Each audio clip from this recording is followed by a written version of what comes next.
Hi, Nadine. Why are you not here yet? Hi, Lisa. What are you talking about? This is why I can't stand my useless daughter-in-law. Skipping out on a promise with me. I'm sorry, but I really don't remember any promises. What are you referring to? I asked you to drive me to the movie theater to meet my friend, remember? We've got just 5 minutes until the meeting time. And you're still not here. You're gonna make my friend wait too. What in the world are you thinking? Oh, that thing. But sorry, as I mentioned yesterday, I could give birth any day now, so driving is difficult for me. Oh, God. Don't be so spoiled. You can still drive a car even if you're pregnant. Stop with the excuses and just get here already. I can't. Jeez. It's almost time for the baby to arrive, you know. Right now, my body and the baby in my belly are the most important things. And besides, my car isn't available during the day. Oh my! What kind of daughter-in-law are you? Thinking you're more important than your husband's mother. And you're saying you don't care if my friend and I can't catch a movie. I said the car isn't available during the day. I've been looking forward to the movie with my favorite actor for ages. It's gonna start soon if we don't hurry.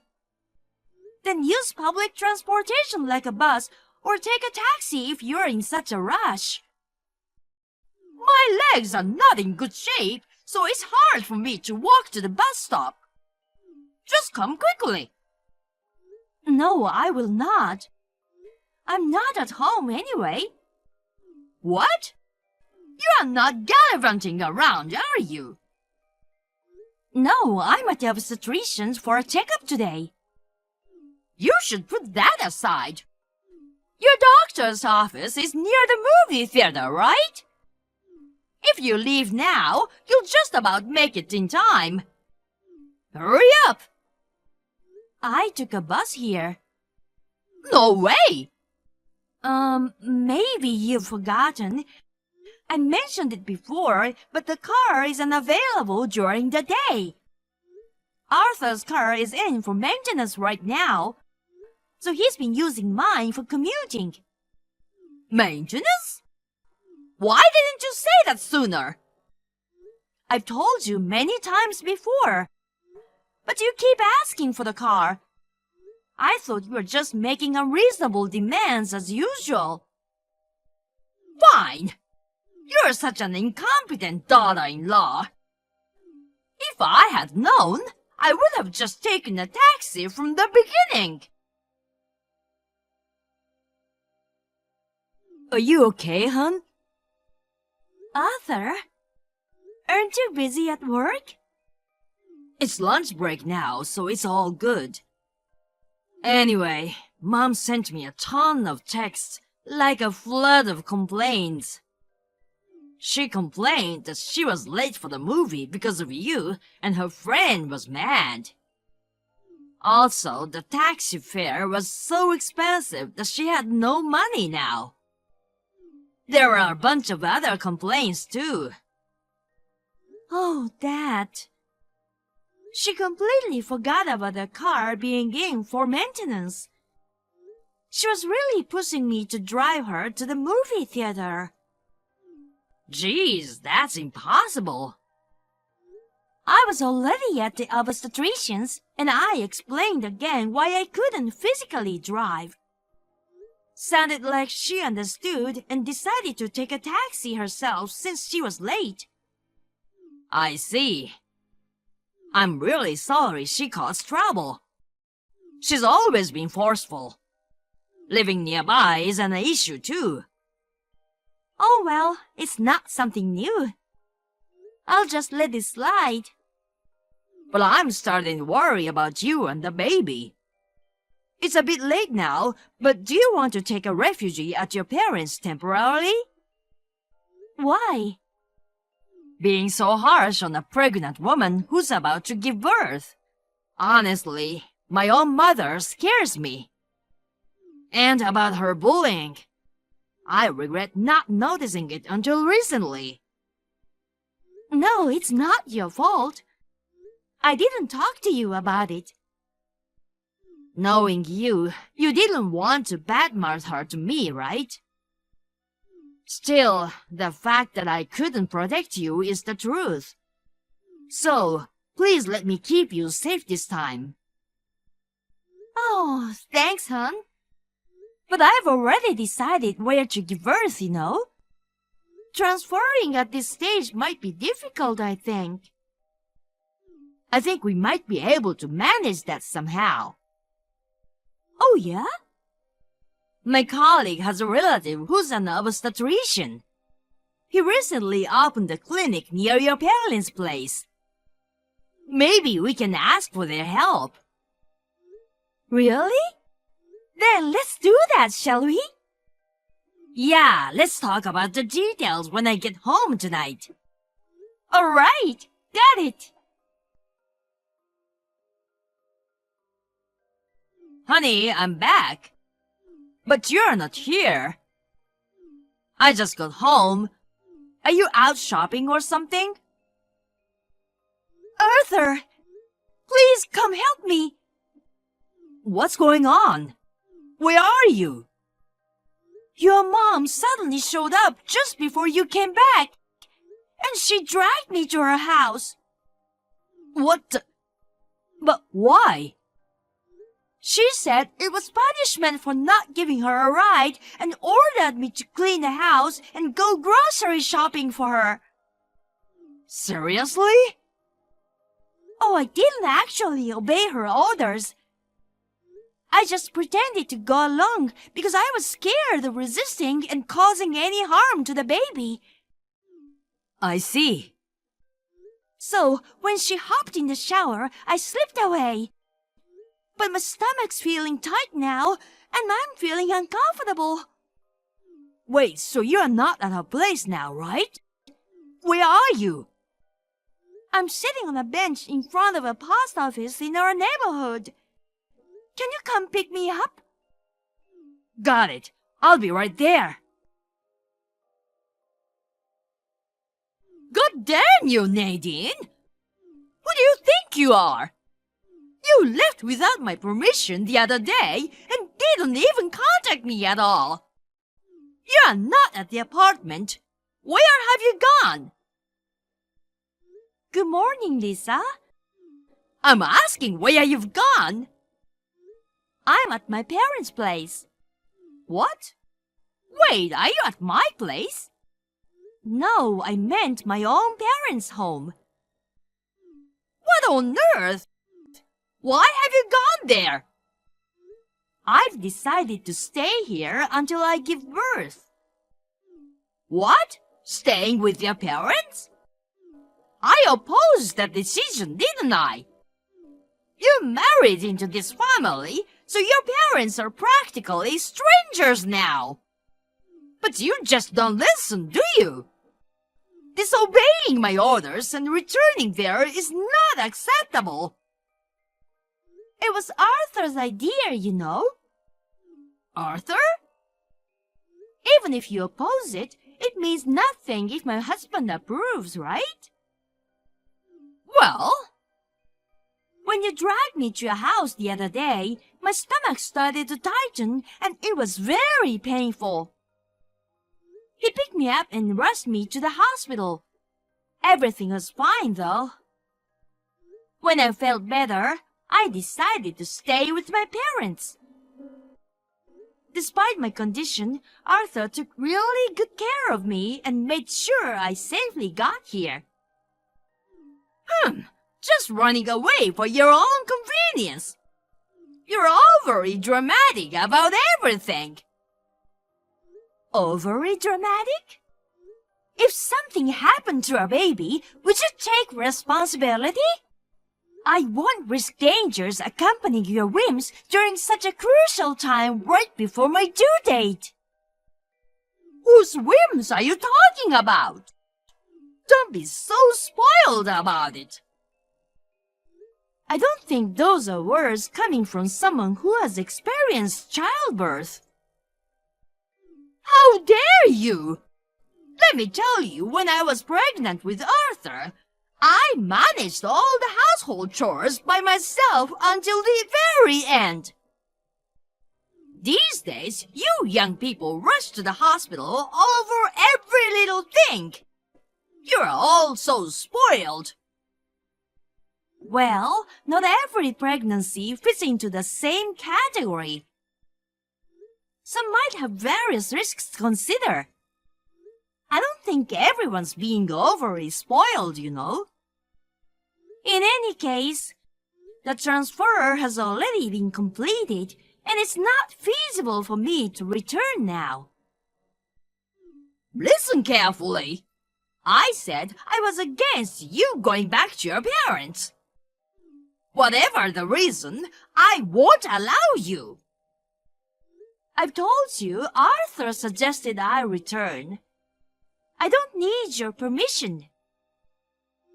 Excuse me, but I need to rest now.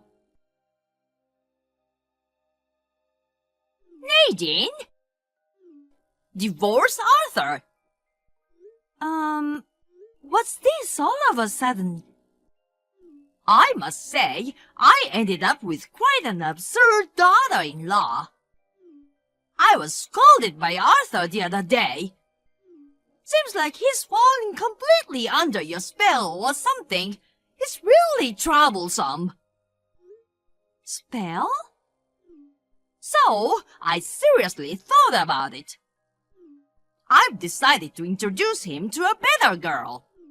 You should get divorced after giving birth. That's quite an extreme idea. No, it's the obvious choice. Protecting my son from a bad woman is a mother's duty. Well, why not? Okay. Really? Oh my, you're surprisingly compliant. But it's for the best. We'll have to proceed with the divorce discussion with Arthur now. Don't worry, he's already on board with it. We talked and decided together. Oh, I see.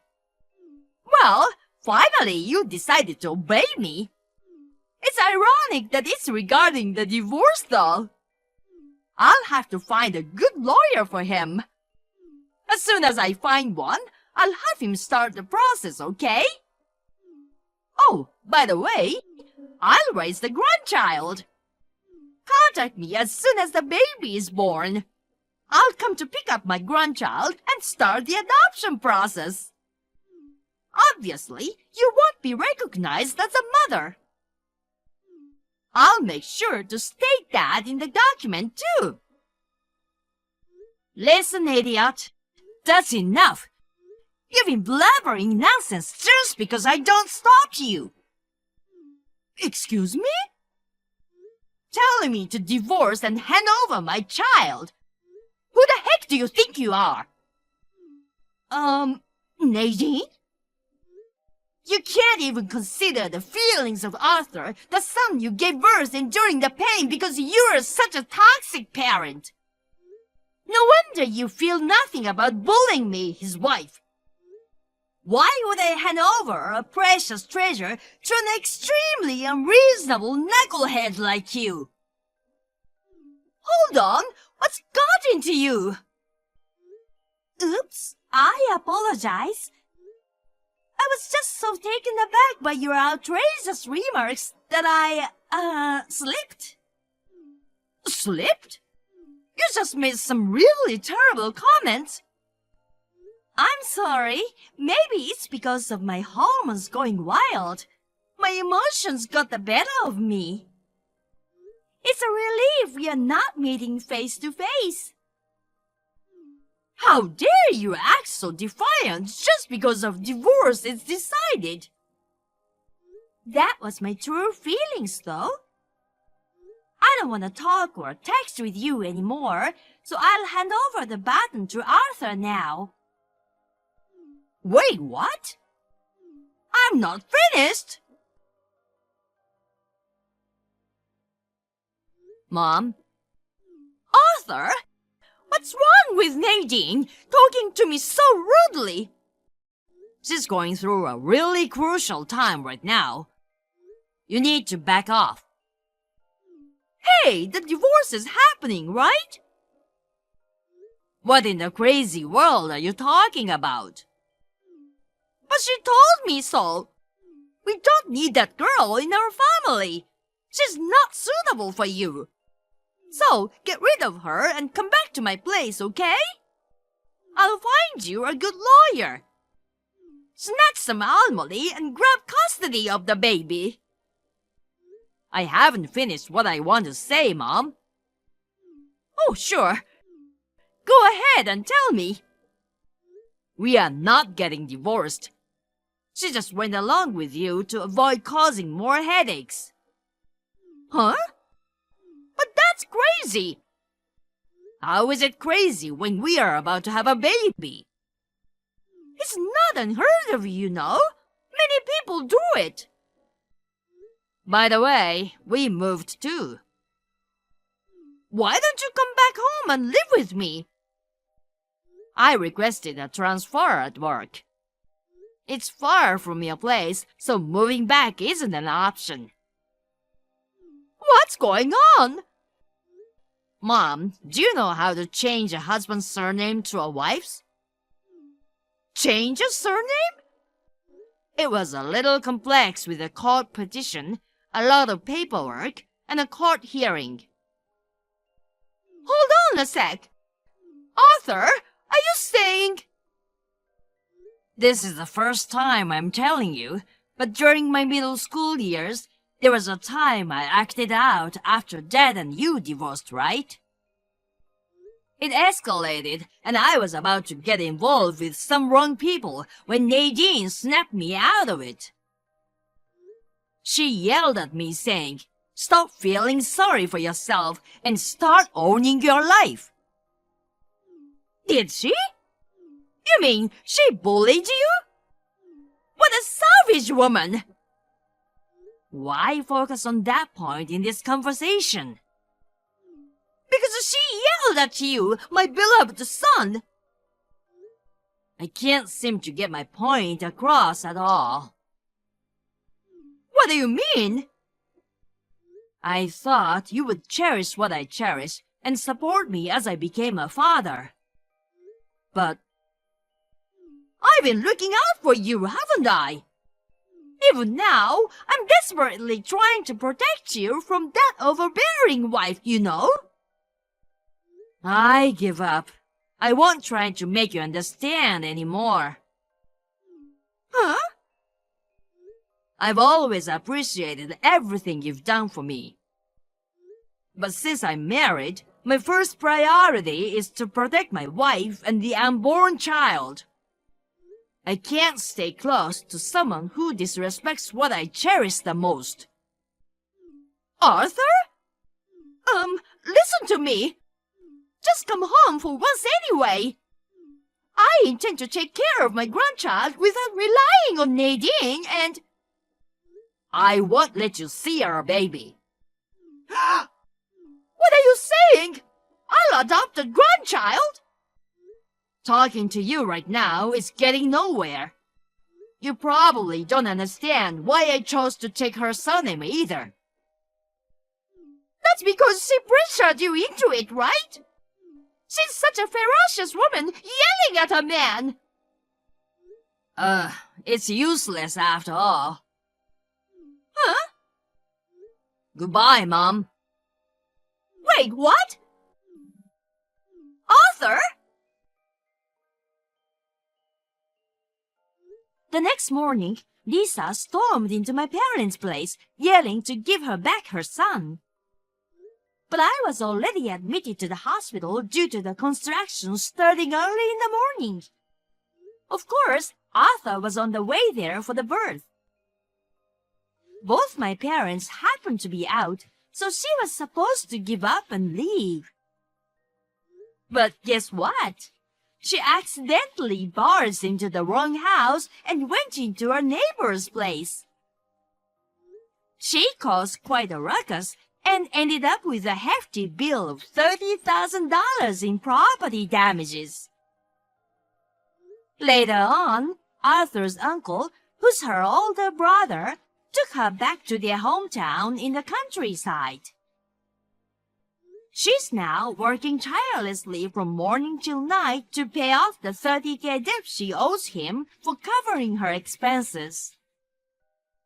She's got no proper work experience, and with that kind of personality, she's constantly being scolded by her boss and disliked by her colleagues. She's living a tough life. Aunt Anita, are you free right now? Melissa, you're as abrupt as ever. I'm not exactly free, but what's up? I've got something I want to talk to you about. What's it about? I'm busy, so get to the point. Geez, don't be so catty. You're the only one I can rely on, you know. What is it this time? You have parents, don't you? Seriously, rely on them for a change. Oh, come on, don't say that. I'm like your daughter anyway, right? You're strictly my niece, nothing more. All right then, hear out your cute niece's request, please. What's the request? So, I'm thinking of studying abroad. I need money for that. What? Studying abroad? Where? I haven't decided yet. Well, it could be Spain, but a lot of kids go there. It's boring to do the same as everyone else, you know. So, maybe France, Germany, even Japan. Seriously? You don't even know where you want to go? Aren't you a high school senior preparing for university? Isn't planning to study abroad now a bit reckless? Nah, it'll be fine. I'm already deciding which outfits to take. I'm prepared. That doesn't mean you're prepared at all. Besides, what do you want to achieve by studying abroad? If you don't have a clear goal, it's totally pointless, you know. You're so rude. I've got plenty of goals. I want to try different cuisines from various countries. Make friends with foreigners. And hey, wouldn't it be cool to have a foreign boyfriend? Most of all, living abroad sounds stylish, you know. It's not about that, though. But do you want to study so badly that you need to go abroad for it? A foreign language or something like that. You know, they say if you want to master a foreign language quickly, living in a country where it's spoken is the fastest way to do it. You can study Spanish, French, and all the others here. There are language schools for that. And in the internet age, you can learn so much, right? You don't have to pay money to go abroad for that, do you? Please, Aunt Anita, you don't get it. There's meaning in going to the actual place. If I make a lot of local friends, learning will be quicker, you know. So, in the end, you just want to travel and study foreign languages, huh? No, if I go, I'll find other stuff I want to do. Can you please help me with the study abroad funds? You ask so easily. But do you have any idea how much it costs to send one kid abroad? And why should I fork out that kind of unnecessary money for someone who isn't even my own child? If you're serious about it, then work and earn your own money. And before consulting me, shouldn't you talk to your own parents first? I don't want to. Dad would totally flip out if I told him. Mom would say no money, so it's a no-go there too. I can only rely on you. Please, I'll pay you back as soon as I make it big. Listen, even if you do go, what about where you live? What about your living expenses? You don't have any local contacts in case of an emergency, right? Safety might not be like here either. With such unclear reasons for it, you'll likely fall behind. I can't throw away that much money on that. Why do you always talk about the negatives? It'll be fine. I got this. I don't want to invest in baseless, it'll be fine. If your goal is just to travel and learn some language, why not wait till you earn money and then go on a trip? That's not it. It's pointless to travel when I'm an adult. Anyone can do that. It's cool for a high schooler to study abroad. God, Antonita, you're an idiot. I'm an idiot? Since you will never get married, you should be nice to me. Huh? If you don't give me money, I won't take care of you in the future. I'll be just fine without your help, you know. I don't want to rely on you anyway. Liar! Mom says otherwise. You're single and won't have kids. So I'm the only one you can rely on when you get old. She says you listen to everything I say. Wow, does she really say that? I see, so that's how it is. This is seriously ridiculous. I'm done dealing with your family now. What? But I need the funds to study abroad. None of my business. Figure it out yourself. Don't come to me anymore. Wait, Antonita! I'm desperate. I'm figuring things out, so please listen to me. Don't bother me with calls. Bye.